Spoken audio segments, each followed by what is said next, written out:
All right, so we're back with another accent feedback video, this time from a Polish user. Um, but I believe that's all I know. Yeah, okay. And this, I believe there's just speaking here, it's all improvised. So let's get right into it. So first of all, thank you for listening to my recording and helping me out. So my question is, Okay, so I'm an American, and so I'm most comfortable helping people that are trying to go for an American accent. I don't know what you're going for here. It sounds like you're going for a British accent, I would assume, based on how you're approaching the R's here. I'm hearing you're kind of sounding like you're trying to say like first and for instead of first and for. So I'll try to keep that in mind as we go ahead. But so first of all, first, first, I feel like So here's the thing. Uh, so first of all, first.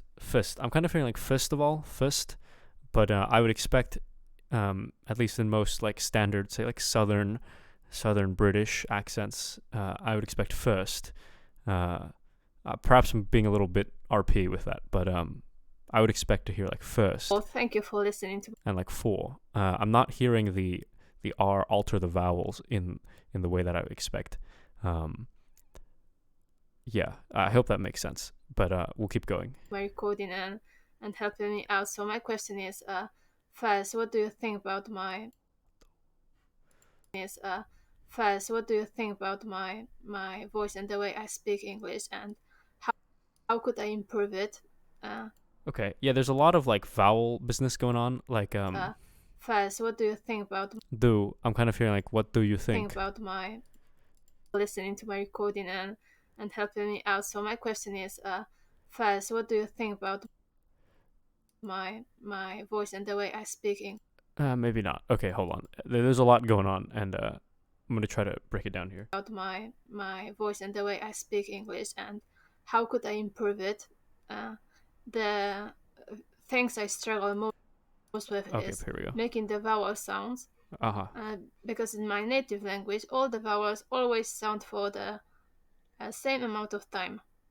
So you never make the vowels longer, like in English, for example, spoon, moon. You never do that. Okay, interesting. I don't know if that's actually true or not. I don't speak Polish, but I don't think that's actually true. About the vowel length. Uh, like okay, in the sense that there are a lot of elements, especially of our native languages, that even like very subtle things that native speakers tend to just do that aren't even apparent to those speakers. I'm going off on a tangent that doesn't really matter, but okay. I don't know if that's technically true though. Anyways, but yeah, so vowel length will matter in some circumstances, so that's all right, and we'll give it. So I was trying to listen to what you were actually going to say, and now we'll go back and talk more about the pronunciation. And how could I improve it?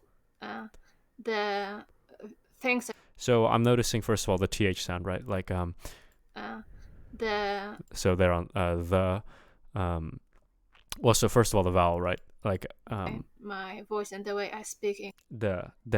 I'm kind of hearing the. So so two things, right? So the consonant there. I want the in the. I want. I tell people to put the tongue between the teeth, and then you try to do that frication, like kind of like an S sound, but with your tongue between your teeth, right? The, and also on that vowel, I don't want the. I'm kind of hearing the, but I want the instead of the, which is kind of what I'm hearing So now. what do you think about my voice and the way I speak English, and how could I improve it? Yeah, and also like on English, My voice and the way I speak English, and I'm kind of hearing English, ish, e, but I want English. Yeah, so like right Polish, we're dealing with like a, e, I, o, u. But oftentimes, most of the time, the I in English is going to be like an I instead of an E. So I want English, I. how could I improve it? The And you do it well on improve, right? I'm hearing improve, not improve. Improve it. I think. my English and how could I improve it. Yeah, it's good there. The things I struggle most with. Yeah, and also, so okay, it sounds like for the voiced dental fricative, so for the th, you're kind of going duh, and then for the unvoiced th, you're kind of going fuh. I think it was like think. I think that was the word. Improve it. The things I Oh struggle. no, the things. Yeah, I'm kind of hearing the things. F. I'm kind of hearing the top teeth on the bottom lip, but I want the tongue between the teeth. Things. Most with is making the vowel sounds. Okay, and also on these ing words, Vowel sounds. like on making. Making the vowel. I'm kind of hearing making, which is fine. Like some people say that, like hey, what are you doing right now? I'm making pancakes, right? Making. That's fine, but that's kind of like a more, I guess, familiar way of speaking. And in general, when at least the approach I go with accents is we try to learn the standard first, and then we branch out from there. So I kind of want making ing. I want the which I'm not here. I'm kind of just hearing make in. I'm just hearing a n, but I want so I believe that's the velar nasal sound or whatever. So that's what I want to hear there. Things I struggle most with is making the vowel sounds. Okay, and also on vowel, I'm kind of hearing vowel, l, we, instead of wool, vowel.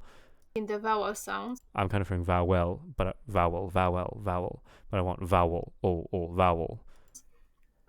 Because in my native language, all the vowels always sound for the vowel sounds. Sounds, okay. Also, very slight. I'm kind of hearing, so like it sounds like right with the word sounds, so ou. It sounds like you're, like I'm kind of hearing you do this thing where you're kind of like going from like vowel to vowel, like sounds, right? That you're kind of, it's hard to explain, but sounds, the ow, the diphthongs I think are maybe a little too long there. I'm kind of hearing sounds, but I want sounds. I hope you can hear the difference there. Is making the vowel sounds. Because in my native language, all the vowels always sound for the same amount of time. So you never make the vowels longer, like in English, for example. Okay, here the R's are sounding a little off. They were better in the beginning. I'm kind of hearing for, almost like a Bulgarian R, I guess. Amount of time.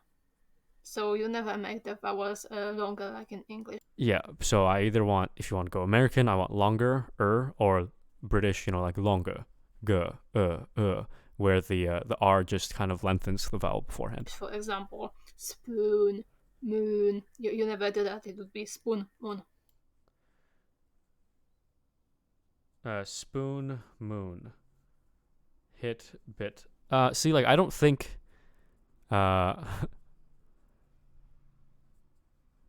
spoon.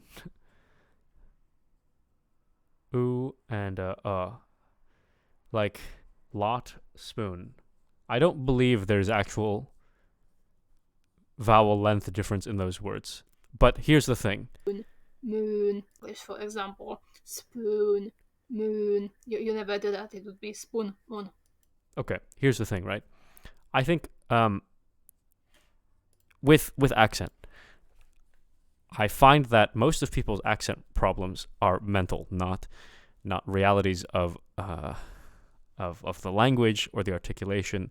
Oftentimes you hear someone say, "Oh, I can't say that sound." Like it's just not possible. I wasn't born with it. I wasn't born to be able to, do that. But usually it's just like they just need to make that mind-body connection, right? Which is quite difficult. I'm not saying it's easy. I'm just saying I feel like usually accent is a matter of kind of like fooling your brain. That's really the goal here. And I think here, I don't know if it's the orthography in the sense that spoon is obviously spelled with two O's, but I don't believe there's actual there's a significant vowel length difference in like words with two O's versus one O, like spoon versus. Oh, that's not a good example. Are there any? Okay, I can't think of any like good contrasts. But like spoon versus like lot, I don't think there's a which so lot, right? That's one O, and I don't think there's a vowel length difference, but there's a vowel quality difference, of course. One's oo and one's ah, and because then when you give your examples, how they would be in say your native language. So that's what I struggle with. Where to go? So it would be spoon. You see, you're going spoon, un, u, like it's a different. You're pronouncing a different vowel. You went from u to u, like so. We went from spoon to You never do that. It would be spoon. un, spoon. Like you can go spoon. Like spoon's perfectly acceptable. Ooh, spoon. I ate with a spoon yesterday, right? I don't have to say I ate with a spoon yesterday, right? You don't have to do that, and in fact, you shouldn't do that. So I don't think. I think you're perhaps kind of overcomplicating things, right? So just try to like. I think the vowel is easier than you're making it out to be. It's just spoon, moon, right? It doesn't have to be longer. So that's what I struggle with, and when I speak with my friends or just in general, when I speak for a long time, I just switch from. Also, it sounds like some of your word initial T's are unaspirated. There was a word you said before, I can't remember, but here in the word time, I'm hearing like time. I'm not hearing an aspiration, but then again, that could be just the microphone. It's hard to tell. But I want an aspirated T, right? Time. Speak for a long time, I just switch from the English mind to my native language mind, and I stop pronouncing the vowels how they should be, and I just speak really fast. So that's what I would like to improve the most. But what do you think I should improve on, and what's my biggest strength and what's my weakness in speaking? Thank you. Okay, I mean, I would say that overall, improvised speech is going to be harder than reading, right? And I think you did a pretty decent job. That was pretty coherent. Could understand everything you're saying pretty easily. I think I've made it pretty clear the things that were wrong. I kind of went on some tangents that weren't totally relevant, so I'm sorry about that. But deal with it, I guess. Yeah. So overall, not bad. Just I think you're aware of the vowel problems, and there are some consonants here and there, just the popular ones that people get wrong. So the R, the TH, that was mainly it. And there was probably some smaller stuff that I could have nitpicked, but we go big picture to small picture, right? So we'll start big and then go small. So I hope this helps, and good luck on your accent journey.